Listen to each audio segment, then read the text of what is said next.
फिर फिसली कांग्रेस नेता की जुबान। आखिरी चरण से पहले हो गया खेला। बीजेपी ने कर दी कांग्रेस की घेराबंदी। चीन के मुद्दे पर फंसे राहुल गांधी। नमस्कार, मैं हूं परवीन शेख। आप देख रहे हैं कैपिटल टीवी की स्पेशल स्टोरी। कांग्रेस के सीनियर नेता मणिशंकर अय्यर सेल्फ गोल के माहिर खिलाड़ी हैं।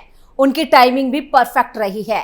ठीक लोकसभा चुनाव से पहले कांग्रेस नेता अब मणिशंकर अय्यर के बयानों से बेहद घबराते हैं, क्योंकि जब जब उन्होंने मुंह अपना खोला है तब तक कांग्रेस की नैया डूबी है। कुछ लोग तो यहां तक कहते हैं कि साल 2014 में मणिशंकर अय्यर के चाय वाला बयान ने ही नरेंद्र मोदी को देश का प्रधानमंत्री बनाने में मदद की। इतना ही नहीं, मणिशंकर अय्यर एक बार प्रधानमंत्री नरेंद्र मोदी को नीच भी कह चुके हैं। मणिशंकर अय्यर एक बार फिर विवादित बयान देकर फंस गए हैं। इस बार मणिशंकर अय्यर ने 1962 में हुए चीन के आक्रमण के लिए गलती से कथित शब्द का इस्तेमाल कर बीजेपी को कांग्रेस पर हमला करने का मौका दे दिया है। कांग्रेस के वरिष्ठ नेता मणिशंकर अय्यर अक्सर ही अपने बयानों को लेकर विवादों में घिरे रहते हैं। इस बार उन्होंने 1962 में हुए हमले के लिए कथित शब्द का इस्तेमाल किया, जिसका ये मतलब हुआ कि चीन ने हमला किया नहीं, बल्कि ऐसा आरोप लगाया जाता है। अय्यर के इस बात पर भारतीय जनता पार्टी ने जोरदार हमला बोला और इसे रिविजनिज्म यानी संशोधनवाद की बेशर्म कोशिश करार दिया। हालांकि इसके बाद मणिशंकर अय्यर ने अपनी सफाई देते हुए कहा कि उन्होंने गलती से इस कथित शब्द का इस्तेमाल किया था और वो इसके लिए माफी मांगते हैं। दरअसल फॉरेन कॉरेस्पॉन्डेंट क्लब में एक किताब नेहरूज फर्स्ट रिक्रूट्स का विमोचन रखा गया था और इसी कार्यक्रम में मणिशंकर अय्यर ने अपनी बात रखी, जिसका एक वीडियो भी सामने आया है। इसमें अय्यर ने एक किस्सा सुनाते हुए कहा कि अक्टूबर 1962 में चीनियों ने कथित रूप से भारत पर आक्रमण किया। मणिशंकर अय्यर के इसी बयान पर बीजेपी ने जोरदार हमला बोला है। बीजेपी आईटी सेल के प्रमुख अमित मालवीय ने इसे लेकर कांग्रेस को भी यहां पर खूब सुनाया है। उन्होंने एक्स पर पोस्ट किया और लिखा है, मणिशंकर अय्यर ने नेहरूज फर्स्ट रिक्रूट्स नाम की पुस्तक के विमोचन के दौरान एफसीसी में बोलते हुए 1962 में चीनी आक्रमण को कथित बताया। ये रिविजनिज्म का एक बेशर्म कोशिश है। नेहरू ने चीन के पक्ष में संयुक्त राष्ट्र सुरक्षा परिषद में स्थायी सीट पर भारत का दावा छोड़ दिया। राहुल गांधी ने एक गुप्त समझौता ज्ञापन पर हस्ताक्षर किए। राजीव गांधी फाउंडेशन ने चीनी दूतावास से पैसे लिए और चीनी कंपनियों के लिए बाजार पहुंच की सिफारिश करते हुए रिपोर्ट छपवाई। उनके आधार पर सोनिया गांधी की यूपीए ने चीनी सामानों के लिए भारतीय बाजार खोल दिया, जिससे एमएसएमई को नुकसान पहुंचा। और अब कांग्रेस नेता अय्यर चीनी आक्रमण पर लीपापोती करना चाहते हैं, जिसके बाद से चीन ने भारत के 38,000 वर्ग किलोमीटर इलाके पर अवैध कब्जा कर रखा है। कांग्रेस का चीनियों से ये प्रेम क्या दिखाता है? अमित मालवीय अकेले नहीं है, बीजेपी नेता और भी हैं जिन्होंने अय्यर के इस बयान पर कांग्रेस को घेरा है, वो भी अंतिम चरण के मतदान से पहले। बीजेपी प्रवक्ता गौरव भाटिया ने भी कांग्रेस पर जोरदार हमला बोला।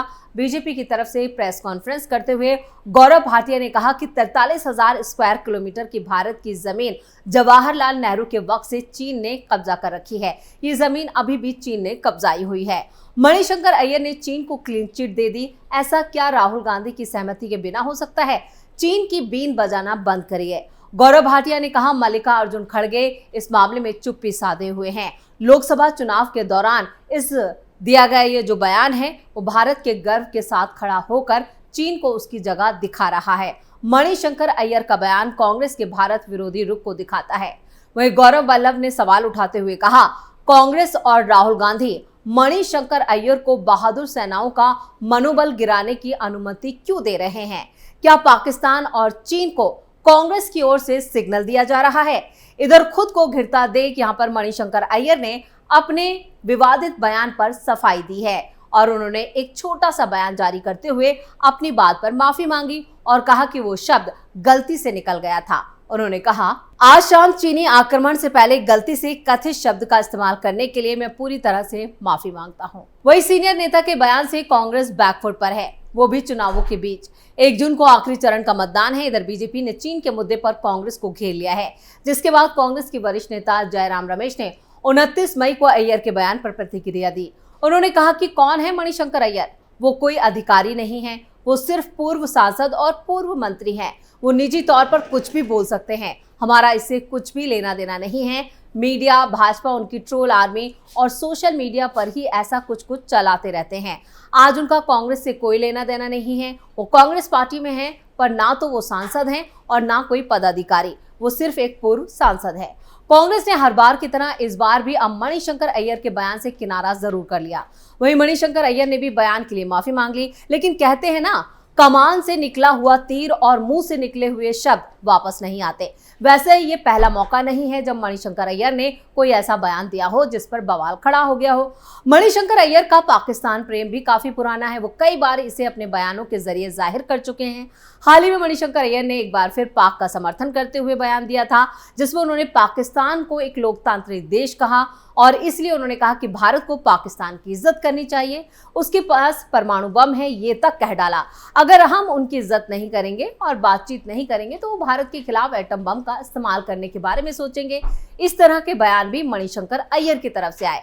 मणिशंकर अय्यर के इस बयान को लेकर भी बीजेपी ने कांग्रेस पर हमला बोला था, जिसके बाद मणिशंकर अय्यर ने सफाई दी थी। अब चीन को लेकर अय्यर का यह बयान कांग्रेस को नुकसान पहुंचा सकता है। वैसे चीन के मुद्दे पर बीजेपी और कांग्रेस हमेशा आमने सामने रहे हैं। जून 2020 में पूर्वी लद्दाख में चीन से तनाव को लेकर जब केंद्र की नरेंद्र मोदी सरकार को कांग्रेस घेर रही थी, उस वक्त बीजेपी के राष्ट्रीय अध्यक्ष जेपी नड्डा ने भी कई आरोप लगाए थे और कई खुलासे किए थे। पीपल्स रिपब्लिक ऑफ चाइना की सरकार और भारत में चीनी दूतावास ने कांग्रेस अध्यक्ष सोनिया गांधी के नेतृत्व वाले राजीव गांधी फाउंडेशन आरजीएफ को फंड दिया। सोनिया गांधी आरजीएफ की अध्यक्ष हैं और इसके बोर्ड में पूर्व प्रधानमंत्री मनमोहन सिंह, पूर्व कांग्रेस अध्यक्ष राहुल गांधी और पूर्व वित्त मंत्री पी चिदम्बरम और कांग्रेस महासचिव प्रियंका गांधी भी शामिल हैं।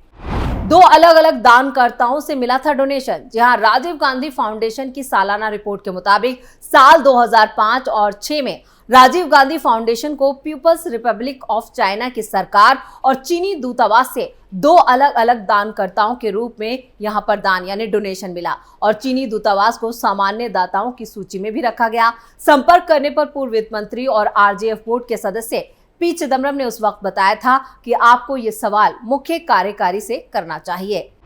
वहीं थिंक टैंक के रूप में काम करता है आरजीआईसीएस। कुछ अनुमानों के मुताबिक 2004 से 2006 के बीच दान जो था वो $20 लाख और 2006 से 2013 के बीच $90 लाख था।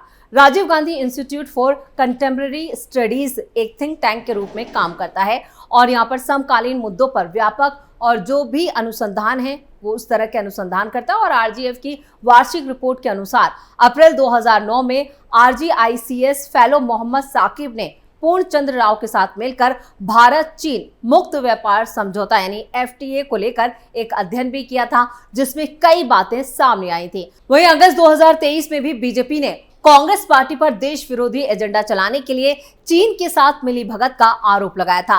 केंद्रीय मंत्री अनुराग ठाकुर ने प्रेस कॉन्फ्रेंस करके कहा था कि कांग्रेस और चीन एक ही गर्भनाल का हिस्सा हैं। कांग्रेस और चीन का कनेक्शन जोड़ते हुए उन्होंने न्यूज क्लिक वेबसाइट का भी जिक्र किया था और कहा था कि इस वेबसाइट के जरिए चीन की कम्युनिस्ट पार्टी का प्रोपेगेंडा चलाया जाता है। उन्होंने कहा था कि राहुल गांधी की नकली मोहब्बत की दुकान में चीनी सामान साफ देखा जा सकता है। इंडिया अलायंस पर हमला बोलते हुए भी केंद्रीय मंत्री अनुराग ठाकुर ने कहा था कि इस गठबंधन के नेता और इसके पोषित समर्थित लोग कभी भारत का हित नहीं सोच सकते। भारत कैसे कमजोर हो, कैसे भारत के हित को नुकसान पहुंचाया जाए और कैसे भारत विरोधी एजेंडे को हवा खाद पानी दिया जाए, ये सारी चिंता इससे जुड़े लोग करते हैं। न्यूज क्लिक की बात करते हुए भी केंद्रीय मंत्री ने कहा था कि चीन के ग्लोबल मीडिया संस्थान से इसकी फंडिंग हुई है। उन्होंने बताया कि जब इस वेबसाइट के ऊपर रेड हुई तो सामने आया था कि एक विदेशी नेविल रॉय सिंघम ने इसकी फंडिंग की।